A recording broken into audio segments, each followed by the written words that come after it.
Welcome to John Gets Games. Today I'll be reviewing Super Motherload. This is a light deck building game about blowing up and digging holes in the Martian crust to get minerals to buy extra skills to make your deck better at blowing up and digging deeper holes into the Martian crust. First I'll go over the rules and then I'll jump into my review. As a bonus, I've done a full 2-player playthrough of this game. You can see the link to that down below in the description. Alright, so here is pretty much everything you need to see in order to learn how to play Super Motherload. We see over here is the starting main mining tile where we're going to be drilling down on Mars.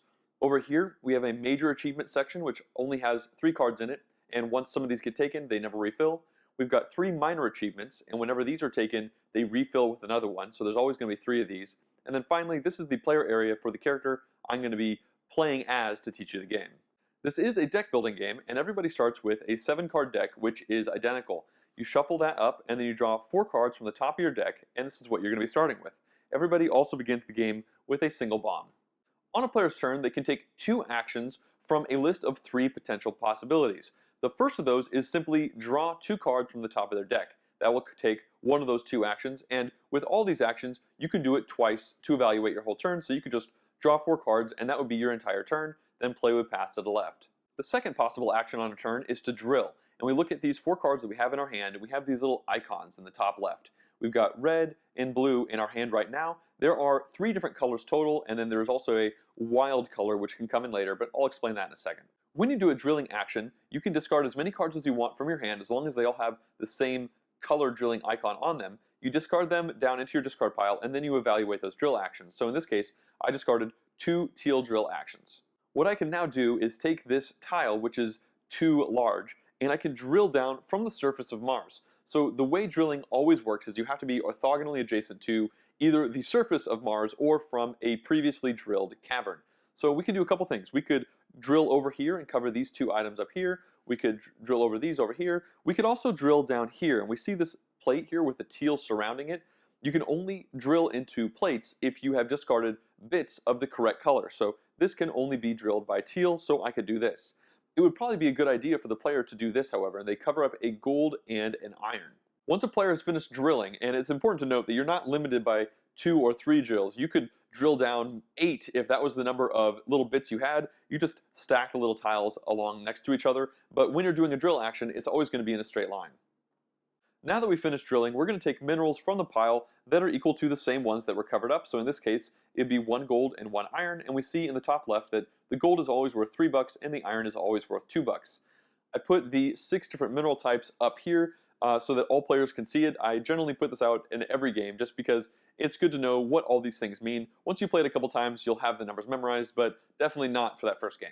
You take these minerals, which at this point are pretty much just money, in this case 5 total, and you put them on a single one of these 4 pilot stacks. Now these are only mine, like the white player only has access to these 4. Each other player is going to have their own stack of 4, and they are in order. These are all red cards, all teal, all yellow, and all wild. You cannot split these resources up from a single drill action, so I would just need to place these directly onto one of these. So for instance, I might put it onto this card right here, and now we see that it costs 10 to purchase this card, and I've only put 5 on there, so we're just going to leave that there, and we're not actually going to purchase this card until we've reached the $10 threshold. The last action type you can do on your turn is bombing, and only red cards in the game actually allow bombing, and that's this little symbol down here. And it shows you a pattern. This is a pattern of a 2x1, and this is a pattern of a 3x1. And by discarding a single card, for instance this one right here, I would then get to do a 3x1 bomb action because I discarded that card. Now you need to get rid of this bomb token in order to do that, so you need bombs to actually do the explosion. At this point, the player takes this piece that is the size of the pattern on this card, and they can bomb down the surface with the same rules as drilling. However, I didn't mention when you're drilling, you're not allowed to drill through these rocky spots right here. No matter what kind of color drill you have, you cannot go through these. And likewise, when you bomb, you are not allowed to go through these steel plates, but bombing is able to go through these rocks. So a really good action here might be to bomb right here, which would get a gold and an iron, but then also this +2 right here, which means I would immediately draw 2 cards from the top of my deck into my hand. Actions like this are great because there's no natural way to draw back cards in your hand. You don't refill at the end of a turn. You just have to spend actions on your turn to draw 2 cards or evaluate things on the board that let you do that. So let's say that was my second action. I would then draw these 2 cards into my hand, and now I would once again get an iron and a gold to put down. I can put these down on any one of the stacks I like, but I'd like to illustrate how we buy the pilots. So I'm going to put them down on here. We now see that this is 10 gold and the card costs 10 to buy, so we get to purchase this card immediately. When you purchase a card, you discard all of the minerals from it, and then you immediately look to the icon in the bottom center of the card. This is a purchase ability that happens the moment you take this card. In this instance, I would just get one bomb from the bank, so I once again have it available to me, and then this card would go directly into my discard pile. You can now notice that the following card is going to cost $15, and if you look deeper into the stack, you'll notice that they always cost 5 more. So the more you buy from a certain stack, the more expensive they get. However, you get more stuff on them. You might have noticed that this first card has a single blue drill bit and then this icon which allows you to draw one card. The next one down is going to give you a drill bit, but you get to draw 2 cards when you play this card. Once you get past that, they seem to get worse. However, if you look in the bottom left, those hexagons are the victory points that having these cards are worth in your deck. So it still makes sense to keep drilling down on these different stacks of cards. In essence, you can think of this not as adding more doggy space dudes into your deck, but strengthening the skill value of your dog space dudes. You are in this little piloted miner going down the surface, and the more cards you buy of a certain person, the better they are at doing various skills. At this point, I'd like to mention the other 3 types of instant effects when you buy cards. I'm just going to go through them briefly. The first one is this little hand. That means when you purchase this card, it actually comes directly into your hand, not into the discard pile. This next one here just has a little arrow symbol. That is the universal symbol for actions in this game. So when you get this card, you put it in your discard pile, but you get a 3rd action on that turn, or potentially 4th, depending on the number of these you were able to get in a turn. And the last one is probably the most powerful, and that is the mineral doubler. The way this works is the moment you take this card and you put it in your discard pile, you are able to double the value of a mineral that's already out onto one of your pilots. Say for instance, if this mineral had already been on this pilot when I was able to purchase this card, I could then double it. So I would then take this doubled platinum tile right here and I could put it down either on the pilot that had the doubled mineral or on any of the other pilots if I wanted to. In this way, you can actually purchase multiple pilots in a single turn if you set it up in such a way that you can keep going over the different stacks and keep purchasing them. I'd also like to note that some of these minerals, like the diamond up here, are really large values. So if you're able to double a 12 value, then you can get a lot of value out of this mineral doubling action. It's important to note that there's a hand limit of 5 that is only enforced at the end of a turn. So if at the end of a turn you have more than 5 cards in your hand, you have to discard down until you are at 5. And now I'd like to talk about the major and minor achievements. You can see up here on the major achievements, they show you the various number of skill cards that you can purchase from your different pilot stacks. And essentially on your turn, if you're the first person to do this pattern, then you get to take that card and it doesn't go into your deck, it just goes face up in your area and it's going to give you 5 points at the end of the game. So for instance, this one would require you to be the first person to have bought 3 red cards and 3 of your wild cards. And likewise over here, 3 teal and 3 wild, or 2, 2, and 2. And now the minor achievements. These give little quests that you can work towards on a specific turn. And if you satisfy it, then you can once again take it and put it into your player area. For instance, if I had, instead of bombing like this, bombed like this, I would have covered up 2 different rock chunks. And we look over here, we see that this minor achievement says bomb at least 2 rock spaces in 1 action. Well, that was a single action to do, so I would take this and I put it face up in my player area. It's going to give me 2 victory points at the end of the game, and we would then take another card from the top of the stack and put it in its place. You're never allowed to draft more than 1 minor achievement a turn or 1 major achievement a turn. And as I said before, when you take major achievements, they do not refill. Now I'd like to talk briefly about the wild cards. You can see it's got a multicolored drill, so you can discard this along with any other set of colors in order to do big drills. But it's also important to notice that the first card in the stack has the special ability. Now this is a 4-player game, and each of the 4-player colors are asymmetric in many different subtle ways. For instance, only the white deck has this bomb option associated with the teal card. Another deck, when you buy a teal card, it might come directly into your hand, or it might have the mineral doubler. All these little options on the bottom are kind of scrambled around and randomized for each of the 4-player colors. Some of the player decks also have different drill bit icons as well. We see that the teal deck, it only ever has 1 drill bit going on, but there is another player deck where you can get multiple teal icons on a single card, kind of like this yellow card here. But the biggest asymmetry between the 4 different player colors is this single icon on the very first of the wild card stack. And this is an ability that only this player character gets access to. This one in particular lets you, when drilling with this character right here, you can actually drill through rocks. Normally you cannot drill through rocks, you have to bomb, but if you got this Captain Birdman card here, then you can on that turn. And you see that the subsequent, more expensive cards in the wild stack don't have this ability anymore. This is the same way for all the different decks, so you'll only ever have one card with that special ability on it. I'd like to briefly explain the special ability icon on the other three player character colors. So for the green character here, we see that if you do a drill action with this guy as a wild, you can actually split those mineral tokens up between multiple buy stacks. Normally you have to have all of them go into one, but this guy lets you split them up. The orange one is simple. You just get a bomb from the supply every time you play this wild card. And the purple one lets you drill diagonally when you do a drill action with this guy. So for instance, if I had this piece right here, instead of being forced to go orthogonally, you could drill at a diagonal only when you play this card. The second card in the wild card stack always has this little circle with a cross slash through it. Now what this means is whenever you use this card to do a drill action, you also must choose one of these minor achievements and discard it from the game in order to draw another one from the stack and put it in. This is the only really way that the game forces a cycle of the minor achievements other than people getting them. Now let's talk about these alien head symbols on the board. I'm sure you noticed them, and you wanted to know what the heck these are about. Now, whenever you cover up an alien artifact head by doing a drill or a bomb action, you are going to immediately take one of the random alien tokens that are in a pile, and you're going to put it in front of you, and only you get to look at it. In this case, we could take this one right here, we take a look at this, and we can keep it face down in front of us until we choose to use it. This one in particular would give us a bomb and allow us to draw one card when we decide to actually use this token, but we can keep it in front of us for as long as we want to. Once the last alien artifact head is destroyed, for instance, if someone did a drilling action like this, we immediately get to delve deeper into Mars.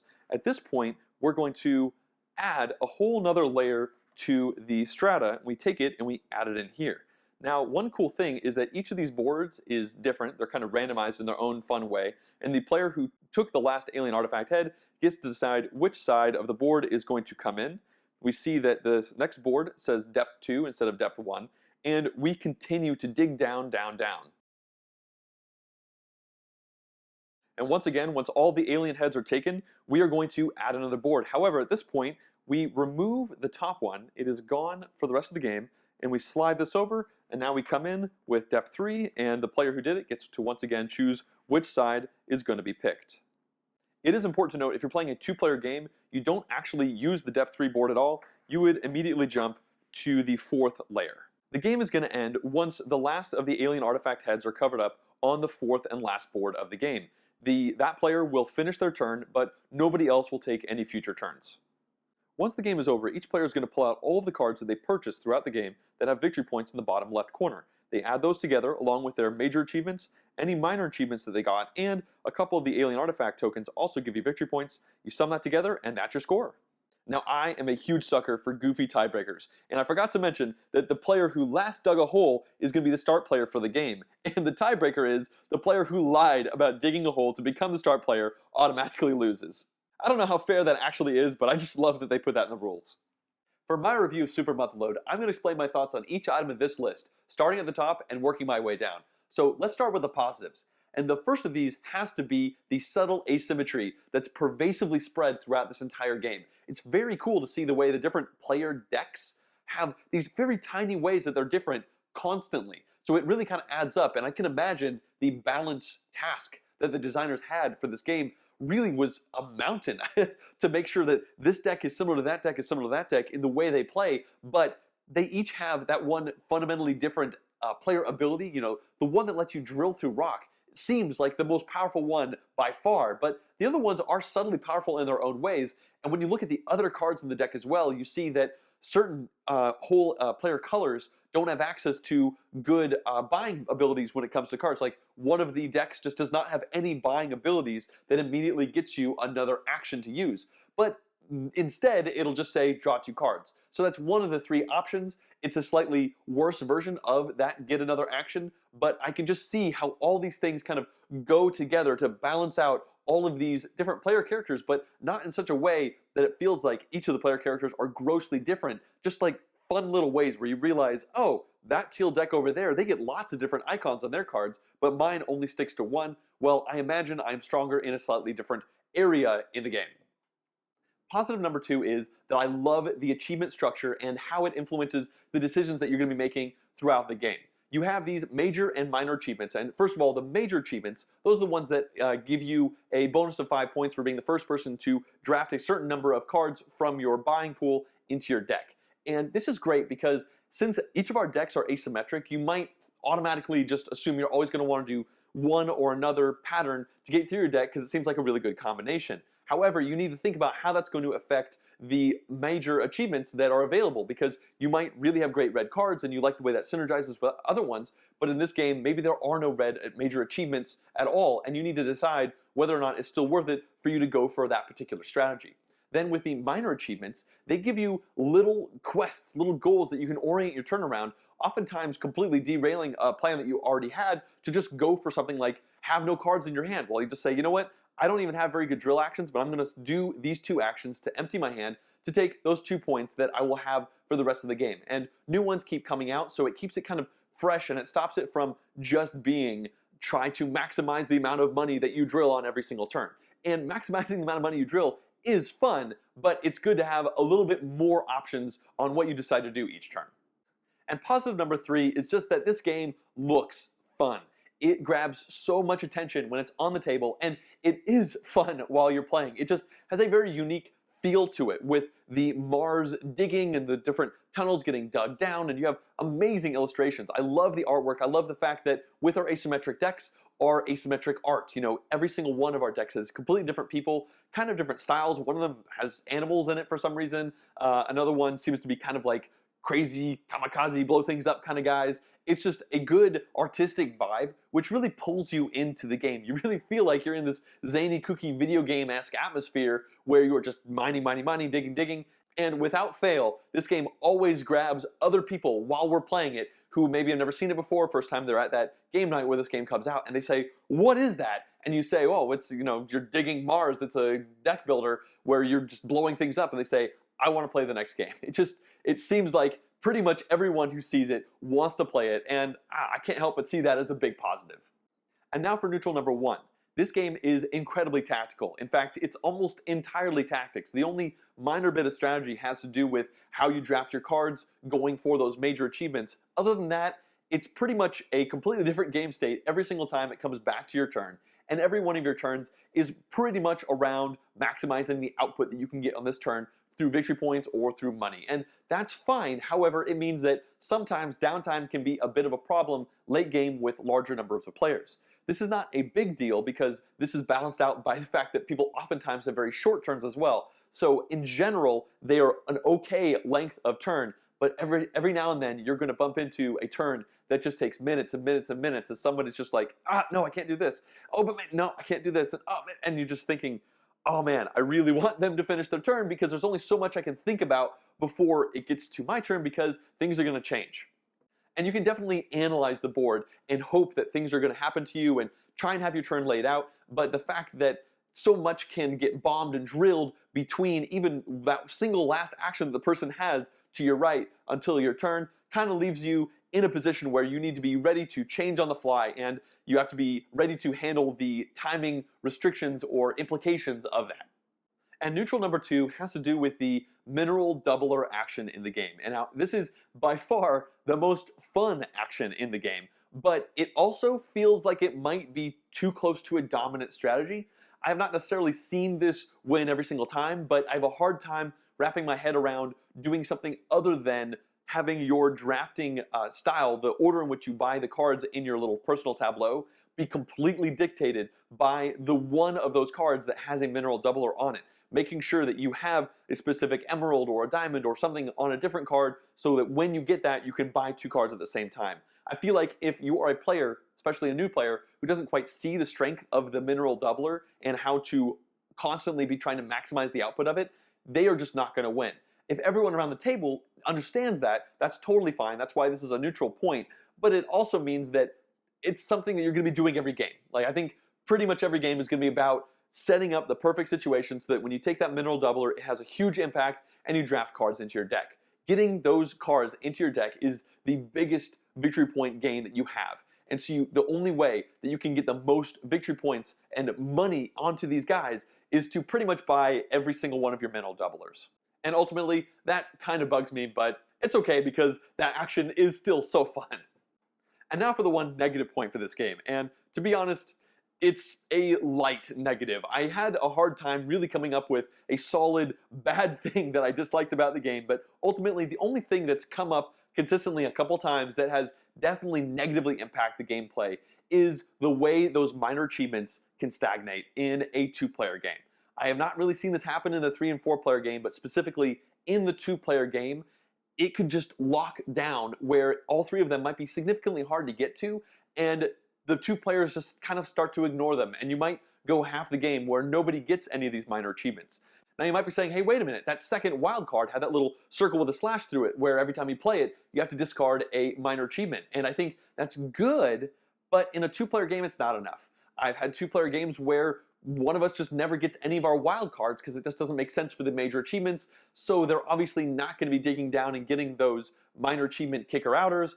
I think that that little symbol with the cross through it should have been on more cards in the game. Maybe it should have been on every single one of these second level cards in all 4 stacks so that there's a little bit more progression and fluidity to get those cards moving, because when it stagnates, it's just a bummer, and that really reduces a lot of the great decisions that you have on your turn. As I mentioned, that's a big positive. I love having those options, and if they are just out of your reach, well, then you're missing a good part of the game. Now, I've only seen this in the 2-player game, so this is a very minor critique, but I wish there was some way to get that minor achievement row moving more when it stagnates. And now let's talk about replayability. The first time that you play this game, odds are good, you're going to think it's totally awesome. And the second time you're going to play it, you're going to say it's even more awesome. And the third time, you're like, it's still really awesome. And that fourth time, you're like, okay, it's pretty good, but I think I've probably seen everything. And then the 5th time, you're like, okay, yeah, I've seen everything this game has to offer, but I still had fun. And the 6th, 7th, 8th, 9th time, you're pretty much going to have a similar feel to that, or that's my feeling as to how the replayability curve has gone for myself, and I think it'll continue on.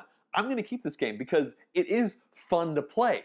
I just don't see myself getting to it more than once every couple months at this point because I don't think there's another awesome layer of strategy underneath. I think I've kind of pulled it all out. I think, the game is really about maximizing that mineral doubler, really playing tactically with the minor achievements you have available. You want to make sure that you are trying to go for those major achievements and really see what other players are doing, and that's pretty much it. And every single time you play it, you're pretty much going to be doing the same thing as the last time. Fortunately, the same thing as last time is still a fun, light, and very enjoyable experience. So as far as replayability is concerned, I think it has pretty good legs into the future just on raw fun alone, but don't expect to keep finding new things on the 10th or 15th play of the game.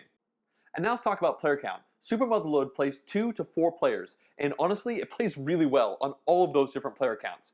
The only knock I have to any of them has to do with that negative that I talked about before, where in a 2-player game, it seems like those minor achievements have a tendency to slow down a little bit more than I'd like, and I wish there's some way to get those moving, but it does not stop the 2-player game from being a very fun experience. Most of the games I've played have been 2-player. Now, 3 and 4 also work really well. I think if I was really to put my thumb down on the best player count, it would probably be 3. The only reason for that is in a 4-player game, late game, there can be a little bit of downtime depending on the players that you're playing with, where it can just take a little while to get back to your turn considering how tactical and how much the different board states can change. So 3 gets a slight edge, but honestly 4 is great. I will never not play this game 4 if there are 4 people in total who want to play it. It plays great 2 to 4. It really is nitpicking between these different player counts.